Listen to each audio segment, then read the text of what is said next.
I thought I knew my wife after 7 years of marriage. Melissa and I built what I believed was a strong foundation, but lately things had felt different between us. When I accidentally glimpsed that text message on her phone, my world started to crumble. I never expected to discover she was having an affair, especially not with someone who raised so many red flags. I tried to warn her about Mark, but she dismissed my concerns as jealousy. Before I tell you how I discovered my wife's betrayal and the shocking truth about her lover, she refused to see. Let me know where you're watching from in the comments and hit subscribe if you want more stories about relationship blind spots. My name is Dustin, 34 years old, and until recently I thought I had a pretty solid marriage. I work as a construction project manager, which means long hours overseeing multiple sites across the city. The pay is good, but the trade-off has always been time. Still, Melissa and I made it work for most of our 7 years together. We met in college, dated for 3 years, and got married in a small ceremony surrounded by close friends and family. The early years were everything I could have hoped for. Looking back, I can see the subtle shifts that happened gradually. About a year ago, Melissa started acting different. She works as a graphic designer for a marketing firm, and initially I attributed her new behaviors to stress from a big client her company had landed. She started working later, checking her phone constantly and becoming irritated when I asked about her day. She began dressing differently too, putting more effort into her appearance than she had in years. New clothes, new hairstyle, more makeup. I actually thought it was nice at first, maybe a sign she was feeling good about herself. That Tuesday evening in April changed everything. I had come home early from a site that had finished ahead of schedule, hoping to surprise Melissa with takeout from her favorite Thai place. She was in the shower when I arrived, and I was setting up dinner when her phone sitting on the kitchen counter lit up with a message. I would never normally check her phone, but the preview was clearly visible. Can't wait to feel you again tomorrow. Still taste you on my lips. It was from someone named Mark. My heart started racing. I stood there, food forgotten, staring at her phone. I had never been the jealous type. Never had any reason to doubt Melissa. But that message was unmistakable. I debated with myself for maybe 30 seconds before picking up her phone. It was wrong, I knew that, but I needed to know if what I suspected was actually happening. The phone was unlocked, and the messages between Melissa and this Mark went back 3 months. Explicit conversations, plans for meetups when I was working late, photos I wish I could unsee. It was all there, documented in painful detail. They had been physically involved for almost all of that time. I felt physically sick, had to sit down to keep from falling as my knees went weak. Instead of confronting Melissa immediately, I decided to find out who this Mark person was. I still had her phone, so I checked his contact information and found his last name, Mark Rayburn. Once I had that, I did what anyone would do these days. I searched for him online. What I discovered was deeply concerning.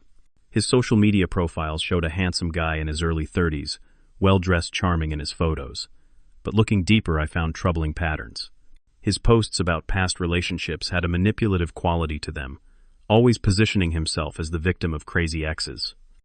One post particularly stood out, where he wrote about how his previous girlfriend got what she deserved when she tried to leave him. Digging deeper, I found an article from a local news site from 2 years ago. Mark Rayburn had a restraining order filed against him by an ex-girlfriend named Julia. The details were vague, but it mentioned harassment and threatening behavior. This raised serious alarms for me. I reached out to our mutual friend Tony, who seems to know everyone in town, asking casually if he knew anything about a guy named Mark Rayburn. Tony's response was immediate and concerning. Stay away from that dude. Major bad news. He told me Mark had a reputation for targeting women in relationships, manipulating them, and often scamming them financially before moving on. He had apparently been fired from 2 jobs for suspicious financial activities. By the time Melissa got out of the shower, I was more concerned for her safety than angry about the betrayal, though both emotions were certainly present. I decided to confront her with what I knew, focusing not just on the affair but on the dangerous situation she was putting herself in. "We need to talk," I said when she came into the kitchen, her hair still wet. She immediately sensed something was wrong.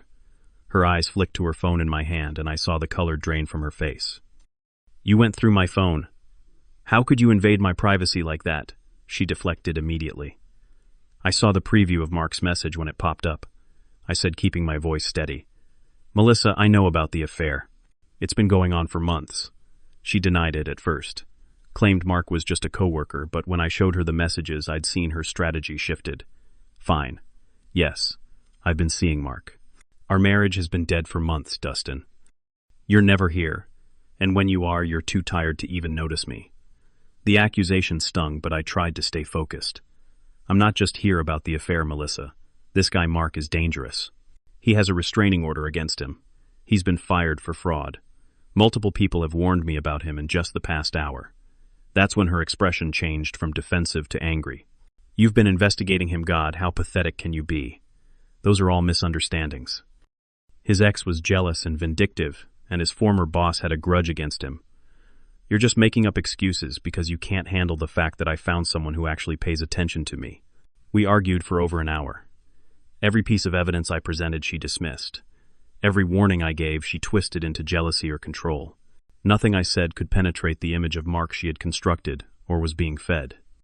The conversation ended with her storming out of the house, saying she needed to clear her head. I knew she was going to call Mark. The next few days were unbearably tense. Melissa and I barely spoke, passing each other like ghosts in our own home. She came home late every night, not bothering with excuses anymore. I continued gathering information about Mark Rayburn, each discovery more troubling than the last. Court records showed he'd faced fraud charges 3 times, though they were ultimately dropped in 2 cases when victims refused to testify. He'd lost jobs at a bank and an investment firm under suspicious circumstances. His pattern seemed to involve charming women, isolating them from friends and family, then exploiting them financially before disappearing. 5 days after our confrontation, Melissa casually announced over breakfast, "I'm going away this weekend with some friends from work. I need some space to think."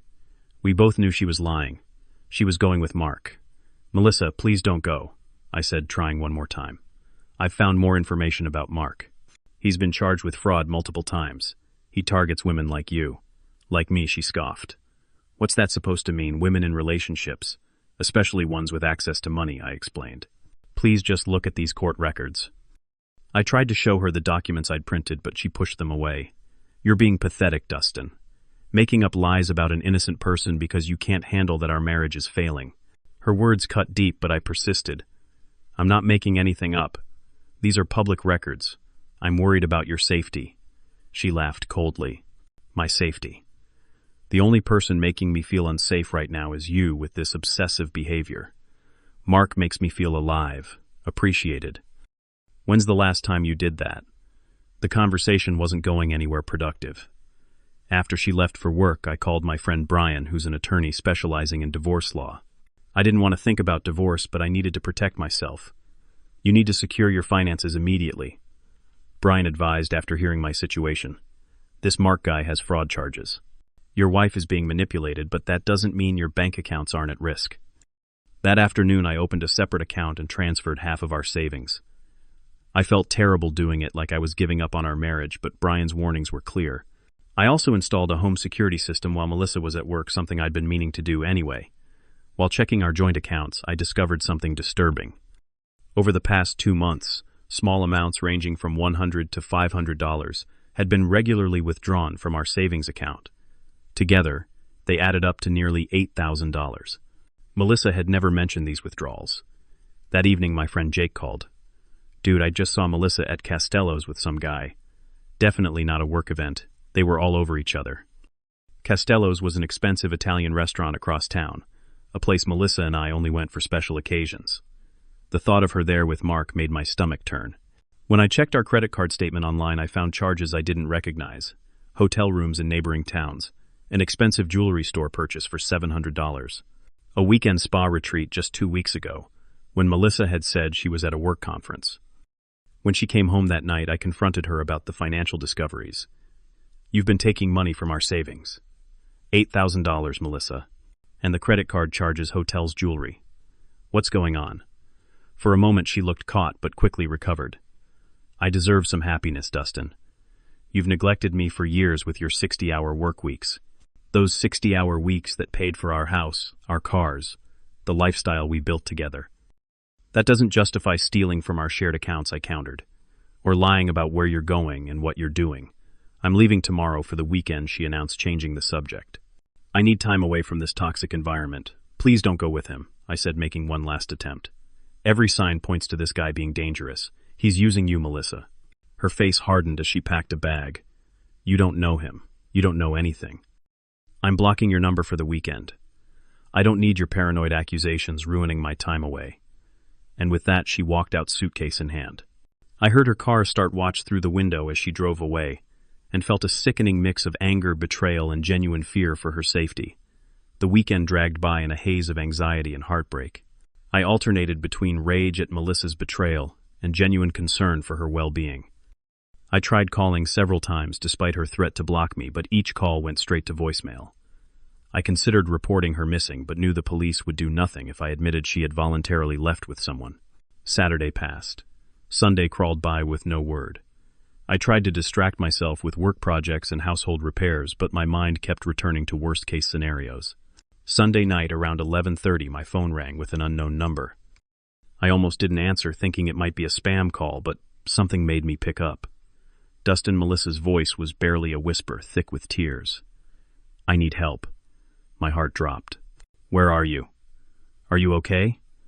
"I'm at the Pine Grove Motel off Highway 16, room 23. Her voice shook. "Please come get me. Please." "What happened? Are you hurt?" I was already grabbing my keys. "Just come, please. I'll explain when you get here. Don't call this number back, he might hear." The drive to the motel took nearly 2 hours through winding country roads in the dark. My mind raced with possibilities, none of them good. The Pine Grove Motel turned out to be a rundown place in the middle of nowhere, the kind that charged by the hour and didn't ask questions. I knocked softly on door 23. After a moment, Melissa opened it a crack, then pulled me inside quickly. The room was dingy with a single bed and ancient television. Melissa looked terrible, her makeup streaked from crying hair, unwashed. I noticed a bruise forming on her right wrist. "Is he here?" I whispered, looking around anxiously. She shook her head. "He left an hour ago to get more alcohol. I've been waiting for my chance to run, but he took my car keys. When he went to the liquor store, I found this old phone in his glove box. It still had enough battery to make one call." "What happened?" I asked as we hurried to my car. She didn't answer until we were driving away from the motel, her eyes constantly checking the rearview mirror. Everything changed the minute we left town. She finally said, her voice hollow. It was like a switch flipped. "He took my phone, said we needed to disconnect from distractions. He kept checking who I was texting before, got angry when he saw our argument messages." She stared out the window at the darkness. "When I mentioned wanting to call home yesterday, he exploded. Started accusing me of not being committed to our relationship. Then he started talking about starting fresh somewhere else, said he had access to funds. When I pressed him, he admitted he'd gotten into our bank accounts using my information." My knuckles whitened on the steering wheel. "The withdrawals." She nodded. "He'd been coaching me to take small amounts for months. Said it was for our future together. But yesterday he talked about emptying the accounts completely." "Did he hurt you?" I asked, glancing at her wrist. "He grabbed me when I tried to leave," she admitted quietly. "But that's not the worst part. While he was in the shower this morning, I checked his laptop. There were folders, Dustin. Folders with other women's names. Information about their finances, relationships, weaknesses, notes on how to manipulate them." Her voice broke. "There was one about me. It had details from months before we even met. He'd been planning this. I was just a mark." We drove in silence for several miles. I wanted to say "I told you so," but what would be the point? She was already broken.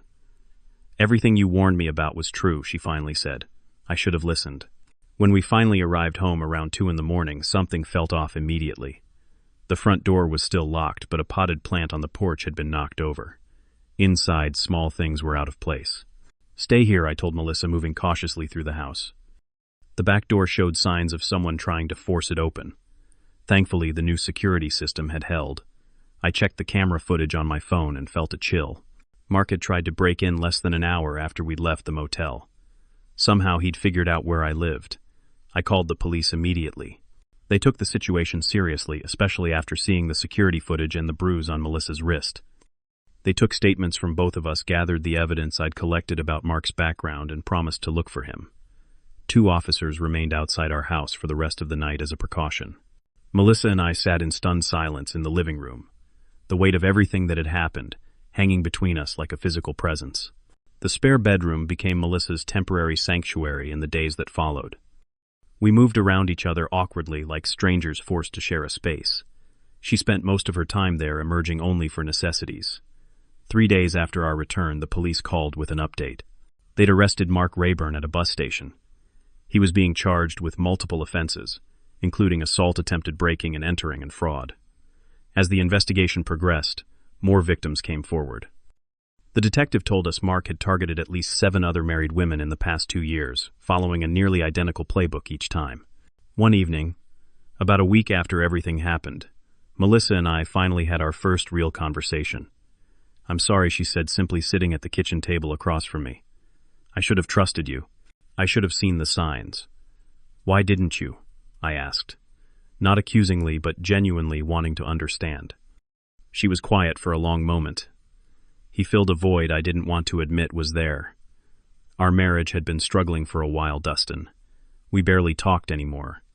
"You were always working or tired from work." "You never said anything," I replied. "I tried in my way, but then I just stopped trying." She looked down at her hands. Mark made me feel seen again.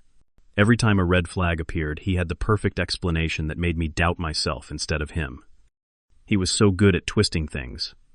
I nodded slowly. I was working too much.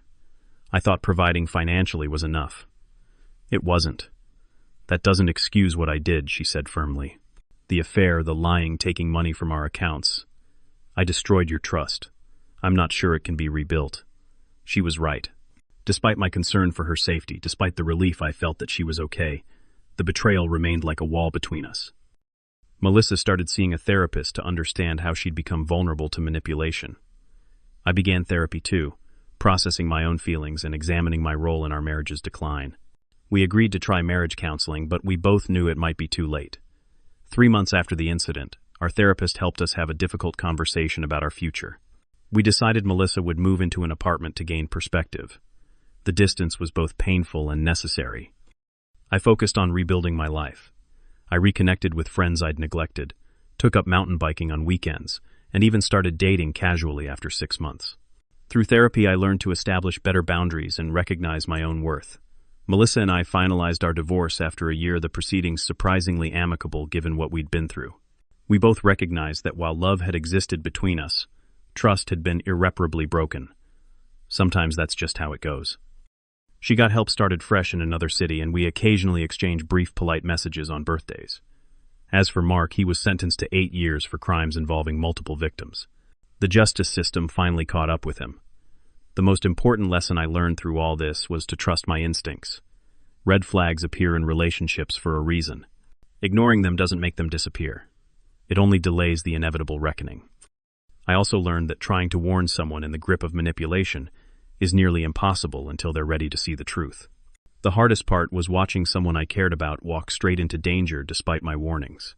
Today, I'm in a much healthier place. I'm seeing someone new who values honesty and open communication as much as I do. We talk about red flags immediately instead of dismissing them. Trust is something we build deliberately, not something we assume. Have you ever noticed warning signs in a relationship that later proved true? Share your experience in the comments below. If my story helped you recognize patterns in your own life, please hit like, subscribe, and share it with someone who might need to hear it.